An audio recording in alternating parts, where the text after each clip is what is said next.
Welcome to the only daily podcast focusing on compliance news of the day. Each morning, start your day with a cup of coffee and Tom Fox, the voice of compliance, to hear about 4 of the top compliance, corruption, or leadership stories you will need to start your day.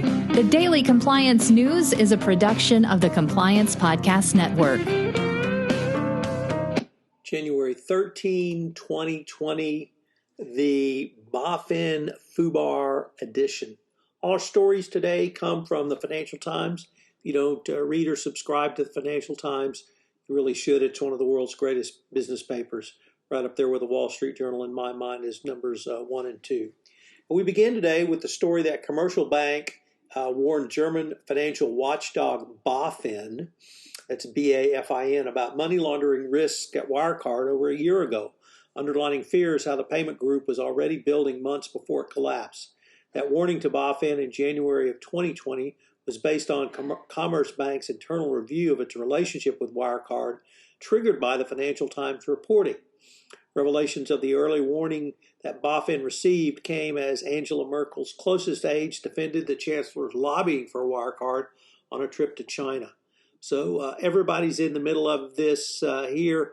BaFin, you cannot undersell or underestimate just how inept, corrupt, terrible this regulator was. While they were getting credible business information about Wirecard, they were bringing criminal charges against the British journalist who broke the story. Next up, British Airways is facing or braced for the UK's largest data hack group claim, as 16,000 have joined in the security breach case. The airline risks a total bill of £800 million as it's facing the largest group claim over the data breach in legal history, or rather in UK legal history, following a 2018 incident that exposed details of more than 400,000 customers. More than 16,000 customers have joined the case ahead of a March deadline to sign up for the action. The update comes after BA indicated it was prepared to settle claims in a letter filed with the court last week. The breach exposed personal and financial data of, as I said, 400,000 customers and led to a relatively paltry $20 million fine from the UK's data protection regulator in October, down from an initial proposed fine of $183 million. The lawyers claim each victim could be compensated up to £2,000 each based on previous court filings. So BA's in for a tough road to hoe.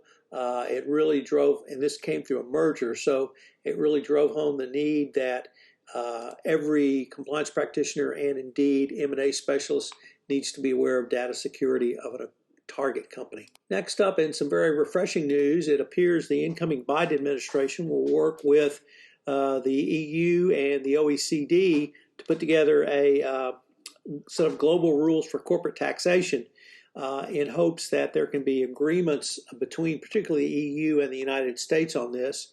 The goal is to ensure that multinationals, including highly profitable U.S. tech companies and European luxury goods, pay corporate taxes on profits where they do business rather than where they are registered.